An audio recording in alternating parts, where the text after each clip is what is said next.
ہم جھوٹ کیوں بولتے ہیں؟ جھوٹ ہے کیا اور یہ کیسے ہماری دنیا اور آخرت کو برباد کر دیتا ہے؟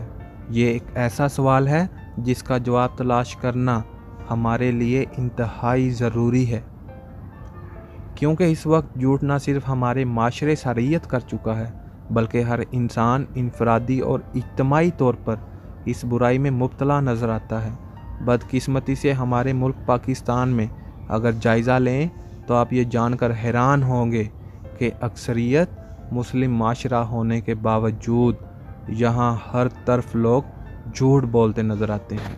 پاکستان میں جھوٹ ہر گھر، گلی محلے، محفل اور ٹی وی ٹاک شوز میں بولا جاتا ہے، جیسا کہ سیاسی جلسوں میں حاضرین کی تعداد کو کم یا زیادہ کر کے بتایا جاتا ہے۔ اللہ کے بندو، جھوٹ نہ بولو اور اپنے ضمیر کی آواز کو سنو جو چیخ چیخ کر آپ کو جھوٹ بولنے سے منع کر رہی ہوتی ہے۔ اللہ تعالیٰ اور ہمارے پیارے نبی صلی اللہ علیہ وآلہ وسلم کے نزدیک جھوٹ معاشرے کی سب سے بڑی برائی اور گناہ کبیرہ ہے۔ رسول کریم صلی اللہ علیہ وآلہ وسلم کے دور میں ایک شخص آپ کے پاس آیا اور کہنے لگا کہ میں اسلام قبول کرنا چاہتا ہوں، لیکن مجھ میں بہت سی برائیاں ہیں جنہیں میں چھوڑ نہیں سکتا۔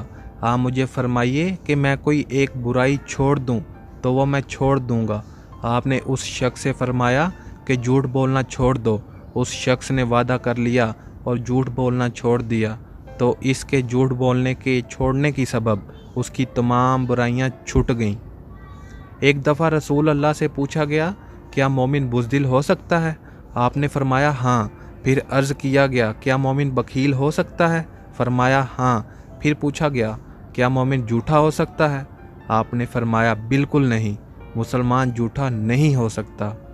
دین اسلام میں جھوٹ بہت بڑا عیب اور بدترین گناہ ہے، کیونکہ اس سے معاشرے میں بے شمار برائیاں جنم لیتی ہیں۔ جھوٹ بولنے والا ہر مجلس میں اور ہر انسان کے سامنے بے اعتبار اور بے وقار ہو جاتا ہے۔ جھوٹے آدمی پر اللہ تعالیٰ کی لعنت ہے۔ جھوٹ بولنے والے کا دل سیاہ اور چہرہ بے رونق ہو جاتا ہے، رزق میں برکت ختم ہو جاتی ہے، اور جھوٹ غم و فکر پیدا کرتا ہے، کیونکہ ایسا آدمی وقتی طور پر مطمئن ہو جاتا ہے، لیکن بعد میں اس کا ضمیر اسے ہمیشہ ملامت کرتا رہتا ہے، جس کے نتیجے میں وہ اطمینان قلب کی دولت سے بھی محروم ہو جاتا ہے۔ سب سے بڑھ کر جھوٹ برائیوں اور گناہوں کا دروازہ ہے، کیونکہ ایک جھوٹ بول کر اسے چھپانے کے لیے کئی جھوٹ بولنے پڑتے ہیں۔ قرآن و حدیث اس میں جھوٹ کی بری عادت کو چھوڑنے کی سختی سے تاکید کی گئی ہے۔ قرآن و حکیم میں اللہ تعالیٰ ارشاد فرماتے ہیں، ان کے دلوں میں مرض ہے تو اللہ نے ان کے مرض میں اضافہ کر دیا، اور ان کے جھوٹ بولنے کی وجہ سے ان کے لیے دردناک عذاب ہے۔ ایک اور مقام پر فرماتے ہیں، بے شک اللہ تعالیٰ اس شخص کو ہدایت نہیں دیتا جو حد سے بڑھنے والا جھوٹا ہو۔ قیامت کے دن جھوٹوں کے چہرے سیاہ ہوں گے، اس بارے میں اللہ تعالیٰ ارشاد فرماتے ہیں، اور قیامت کے دن جنہوں نے اللہ پر جھوٹ بولا ہے ان کے چہرے سیاہ ہوں گے۔ رسول اللہ صلی اللہ علیہ وآلہ وسلم فرماتے ہیں کہ صادق کو لازم کر لو، کیونکہ سچائی نیکی کی طرف لے جاتی ہے اور نیکی جنت کا راستہ دکھاتی ہے۔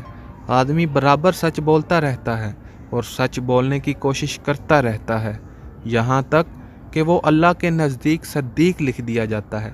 اور جھوٹ سے بچو، کیونکہ جھوٹ فجور کی طرف لے جاتا ہے اور فجور جہنم کا راستہ دکھاتی ہے۔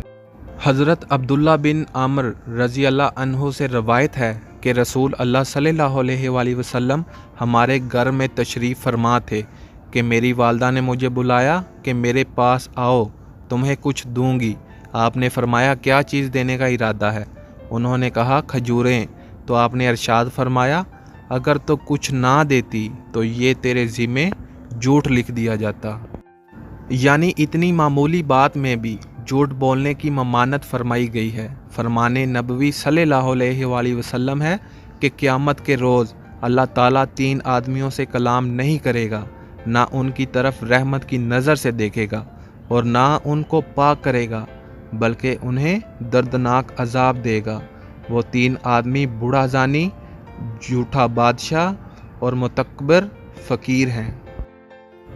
ایک بار رسول اللہ صلی اللہ علیہ وآلہ وسلم نے صحابہ سے کہا، کیا میں تمہیں بہت بڑے کبیرہ گناہ کے بارے میں نہ بتاؤں؟ حضرت ابو سعید رضی اللہ عنہ سے روایت ہے کہ میں نے حضور صلی اللہ علیہ وآلہ وسلم کو یوں دعا کرتے ہوئے دیکھا کہ اے اللہ میرے دل کو نفاق اور نفس کی برائی سے اور زبان کو جھوٹ سے محفوظ رکھ۔ نبی کریم کا ارشاد ہے، اگر تم میری 6 باتوں پر عمل کر لو تو میں تمہیں جنت کی ضمانت دیتا ہوں۔ صحابہ کرام رضی اللہ عنہ نے عرض کیا، یا رسول اللہ وہ کیا ہیں؟ تو آپ نے فرمایا، ایک یہ کہ جب بات کرو تو جھوٹ نہ بولو، دوسری یہ کہ وعدہ کرو تو وعدہ خلافی نہ کرو، تیسری یہ کہ امانت میں خیانت نہ کرو، چوتھی یہ کہ بری نگاہ سے کسی کو نہ دیکھو، پانچویں یہ کہ کسی کو تکلیف نہ دو، چھٹی یہ کہ اپنی شرمگاہ کی حفاظت کرو۔ قرآن کریم اور سنت نبوی صلی اللہ علیہ وآلہ وسلم کے مطالعے سے معلوم ہوتا ہے کہ جھوٹ بہت برا گناہ ہے جو انسان کو اللہ تعالیٰ اور اس کے رسول صلی اللہ علیہ وآلہ وسلم سے بہت دور کر دیتا ہے، اور یہی وجہ ہے کہ دین اور دنیا کے لیے جھوٹ سراسر نقصان اور خسارے کا سودا ہے۔ لہٰذا ہمیں سوچنا چاہیے کہ یہ زندگی چند روز ہے، آخر ایک نہ ایک دن یہاں سے جانا ہے، پھر ہمارے بولے ہوئے جھوٹ ہمارے کسی کام نہ آئیں گے۔ اس لیے آپ زندگی میں جس مقام پر بھی ہیں، جس بھی پیشے اور شعبے سے منسلک ہیں، آپ اسے جھوٹ کی آمیزش سے پاک کر لیں، اور آج بلکہ ابھی سے آئندہ جھوٹ بولنے سے توبہ کر لیں۔ اپنے اللہ سے پکا وعدہ کر لیں کہ زندگی بھر جھوٹ کی راہ اختیار نہیں کریں گے۔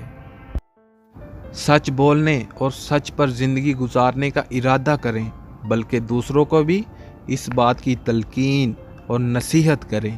انشاءاللہ آپ کا کریم و حلیم رب آپ کے لیے اسے نہایت آسان کر دے گا۔